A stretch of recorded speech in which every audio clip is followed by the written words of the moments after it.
നമുക്ക് ദാനിയേലിൻ്റെ പുസ്തകം 4-ാം അധ്യായം ആദ്യം നോക്കാം.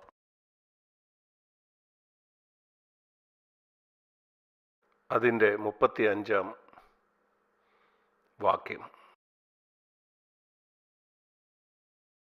നിങ്ങളിത് ശ്രദ്ധിച്ച് കേട്ടിട്ട് ഈ വാക്യം നിങ്ങൾ ഓർത്തിരിക്കുകയും വേണം. നിങ്ങൾ ഓർത്തിരിക്കേണ്ട ഒരു വാക്യമാണിത്. കാരണം ദൈവവചനം ഞാൻ പഠിച്ചപ്പം ഈ വാക്യം പോലെ ദൈവത്തിൻ്റെ സർവാധികാരത്തെക്കുറിച്ചും ദൈവത്തിൻ്റെ ശക്തിയെക്കുറിച്ചും ഇത്രമാത്രം വ്യക്തതയോടുകൂടെ പറയുന്ന മറ്റൊരു വാക്യവും ഞാനിതുവരെ കണ്ടിട്ടില്ല. അത്ഭുതകരമെന്ന് പറയട്ടെ, ഇത് പറയുന്നത് ജാതീയനായ ഒരു രാജാവാണ്. അവൻ്റെ പേര് നെബൂഖദ്നേസർ എന്നായിരുന്നു.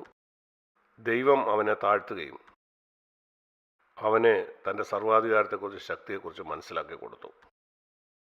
7 വർഷങ്ങൾ കൊണ്ട് അവൻ വളരെ ആഴത്തിൽ ദൈവത്തിൻ്റെ സർവാധിപത്യത്തെപ്പറ്റി മനസ്സിലാക്കി.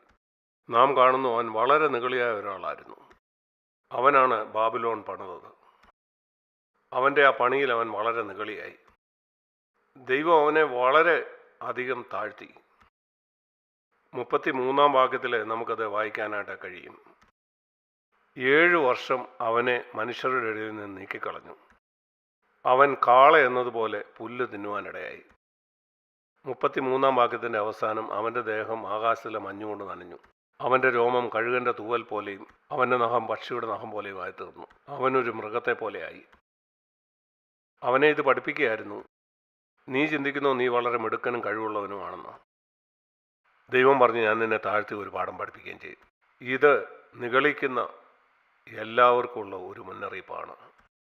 അവരുടെ ജീവിതം കൊണ്ട് അവർ നേടിയ ചില കാര്യങ്ങൾ അവർ ചിന്തിക്കുന്നു, എനിക്ക് പല കാര്യങ്ങൾ ചെയ്യാൻ കഴിയും, ഞാൻ വളരെ മിടുക്കനാണ്, എനിക്കതിനുള്ള കഴിവുണ്ട്. ലോകം മുഴുവൻ ഇങ്ങനെയുള്ള ആളുകളെ കൊണ്ട് നിറഞ്ഞിരിക്കുകയാണ്. സഭയിലും ഇതുപോലെയുള്ള ധാരാളം ആളുകളുണ്ട്. ഇതിൽ നിന്ന് അവരൊരു പാഠം പഠിക്കണം.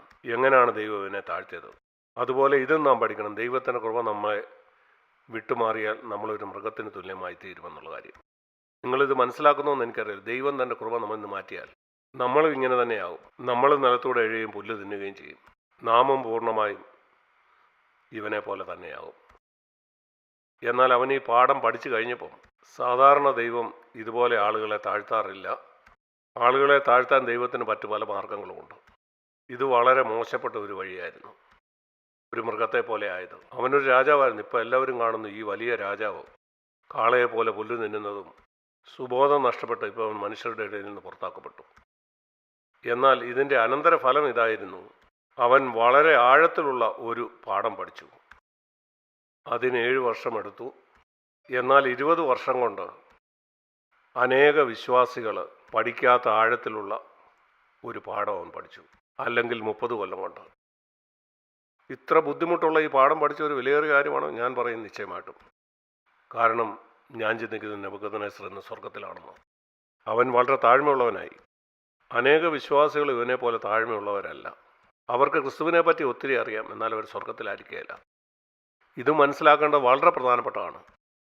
സ്വർഗത്തിൽ നിഗളിയായ ഒരാൾ പോലും ഒരിക്കലും പ്രവേശിക്കില്ല. ഒരാൾ പോലും. ആദ്യം നിഗളിയായ ആൾ ആരാണെന്ന് നിങ്ങൾക്കറിയാമോ?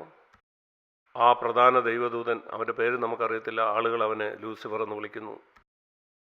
ഒരു നിമിഷം കൊണ്ട് അവൻ പിശാചായി തീർന്നു. ഒരു നിമിഷം, അതിന് സമയമെടുത്തില്ല. ആ സമയം മുതൽ ഇന്ന് വരെ അവനോടുകൂടെ നിഗളികളായി തീർന്ന മറ്റു ദൂതന്മാരെയും സ്വർഗത്തിൽ നിന്ന് പുറത്താക്കി.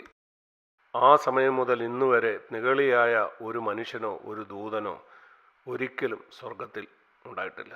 അവർക്ക് ദൈവസന്നിധിയിൽ വസിക്കാൻ കഴിയത്തില്ല.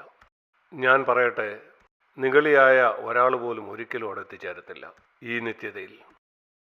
ഈ താഴ്മ പഠിക്കാനായിട്ട് ദൈവം ഈ ഭൂമിയിൽ നമുക്ക് സമയങ്ങൾ തന്നിട്ടുണ്ട്. യേശുവിൻ്റെ മാതൃക നമുക്കുണ്ട്. അവനിൽ നിന്നത് പഠിക്കുമെങ്കിൽ സ്വർഗത്തിലുള്ള വിശുദ്ധന്മാരോട് നാം ചേരും. നാം അത് പഠിക്കുന്നില്ലെങ്കിൽ, ചില വിശ്വാസികൾ അത് 20-30 കൊല്ലം കൊണ്ട് പഠിക്കുന്നില്ല. 35-ാം വാക്യത്തിൽ ഇവൻ പറയുന്നത് എന്താണെന്ന് കേട്ടെ. ദൈവത്തിൻ്റെ ആ സർവാധികാരത്തെപ്പറ്റി. ഇതിൽ ഓരോ വാക്കും പ്രധാനപ്പെട്ടതാണ്. അവൻ സർവഭൂവാസികളെയും നാസ്തിയായി എണ്ണുന്നു. നിങ്ങളത് പഠിച്ചോ? നിങ്ങൾ മനസ്സിലാക്കിയോ ദൈവത്തിന് മുമ്പിൽ നിങ്ങളൊരു പൂജ്യമാണെന്ന്? നെബൂഖദ്നേസർ അത് മനസ്സിലാക്കി. അവൻ പഠിച്ച ഏറ്റവും വലിയ പാഠമാണത്. ഞാൻ ഒരു പൂജ്യമാണ്. ഇത് മനസ്സിലാക്കാൻ അനേക വിശ്വാസികളെ അനേക സമയങ്ങളെടുക്കുന്നു. ഞാനൊരു പൂജ്യമാണ്. അതുപോലെ രണ്ടാമത്, സ്വർഗീയ സൈന്യത്തോടും ഭൂവാസികളോടും അവൻ തൻ്റെ ഇഷ്ടം പോലെ പ്രവർത്തിക്കുന്നു. അവൻ ഇഷ്ടമുള്ളത് അവൻ പ്രവർത്തിക്കുന്നു. കാരണം അവൻ സർവശക്തനായ ദൈവമാണ്. അവൻ ആഗ്രഹിക്കുന്ന എന്തും അവൻ സ്വർഗത്തിൽ ചെയ്യാൻ കഴിയും. അതുപോലെ അവൻ ആഗ്രഹിക്കുന്ന എന്തും അവൻ ഭൂവാസികളോടും ചെയ്യുന്നു. ഇവിടെ ചില കാര്യം ശ്രദ്ധിക്കുക. ഒന്ന്, സർവ്വഭൂവാസികളും 0 ആണ്. രണ്ടാമത്, ദൈവം തനിക്കിഷ്ടമുള്ളതൊക്കെ സ്വർഗത്തിൽ ചെയ്യുന്നു. അതുപോലെ അവൻ ഈ ഭൂവാസികളുടെ ഇടയിലും തനിക്കിഷ്ടമുള്ളതൊക്കെയും അവൻ ചെയ്യുന്നു. നിന്റെ എല്ലാ ശത്രുക്കളും, നിനക്ക് ബുദ്ധിമുട്ടുണ്ടാക്കുന്ന നിന്റെ മേലധികാരി, അതുപോലെ നിനക്ക് ബുദ്ധിമുട്ടുണ്ടാക്കുന്ന നിന്റെ അയൽവാസി, നിന്നെ ബുദ്ധിമുട്ടിരിക്കുന്ന മറ്റാളുകൾ, ഇങ്ങനെയുള്ള എല്ലാവരുടെ മേലും ദൈവത്തിന് പൂർണ്ണ അധികാരമുണ്ട്. സകല ഭൂവാസികളുടെ മേലും. ഞാൻ പറയട്ടെ, അനേക വിശ്വാസികൾ ഇത് പഠിച്ചിട്ടില്ല.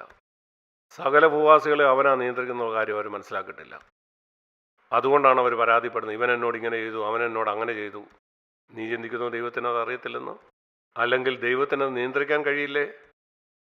നാം വായിക്കുന്നു, ദൈവത്തെ സ്നേഹിക്കുന്നവർക്ക്, നിർണയപ്രകാരം വിളിക്കപ്പെട്ടവർക്ക് സകലതും നന്മയ്ക്കായി കൂടെ വ്യാപരിക്കുന്നുവെന്ന്.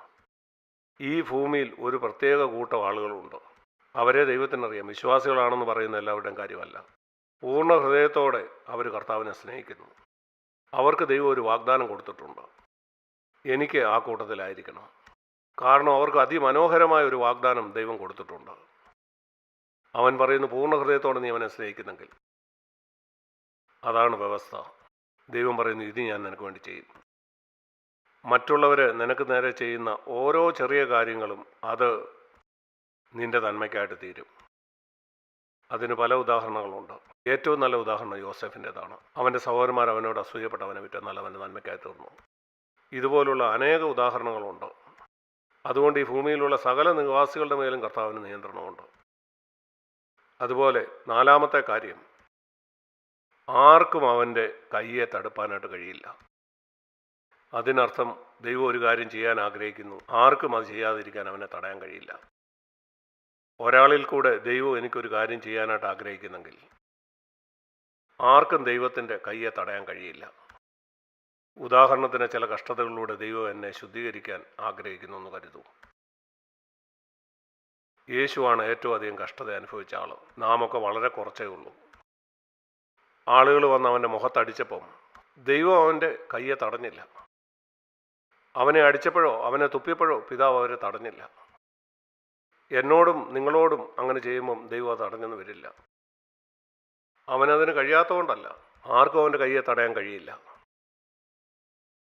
എന്നാൽ അവൻ അതിന് അനുവദിച്ചു. യേശുവിനോട് ആരെങ്കിലും എന്തെങ്കിലും ചെയ്ത സമയത്ത് അപ്പോസ്തലനായ പൗലോസിൻ്റെ തല ഛേദിക്കപ്പെട്ടു.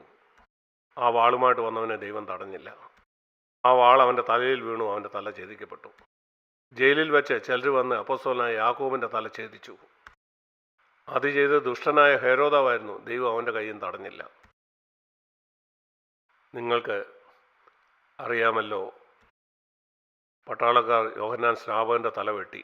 വലിയ പ്രവാചകൻ, പഴയ നിയമത്തിൽ ജീവിക്കുന്ന ഏറ്റവും വലിയ പ്രവാചകനായിരുന്നു അവൻ. യോഹന്നാൻ സ്നാപകൻ്റെ തല വെട്ടാനായിട്ട് അവനവൻ്റെ വാൾ ഉയർത്തിയപ്പം ദൈവം അവനെ തടഞ്ഞില്ല. ഇവിടെ പറയുന്നു, അവൻ്റെ കൈ തടയാൻ ആർക്കും കഴിയില്ല. എങ്കിലും കഷ്ടത്തിൽ കൂടെ കടന്നു പോകാനാണ് തൻ്റെ വിലയേറിയ ദാസന്മാരെ ദൈവം അനുവദിച്ചു. ഇത് തെളിയിക്കാനായിരുന്നു. എന്ത് സംഭവിച്ചാലും അവർ ദൈവത്തിനാണ് നിൽക്കുമെന്ന്. യേശുവാണ് അതിൻ്റെ വലിയ മാതൃക. മറ്റൊരാൾ യോഹന്നാൻ സ്നാപകനായിരുന്നു. നാമും ഈ കാൽപ്പാട് നോക്കിയാണ് നടക്കേണ്ടത്.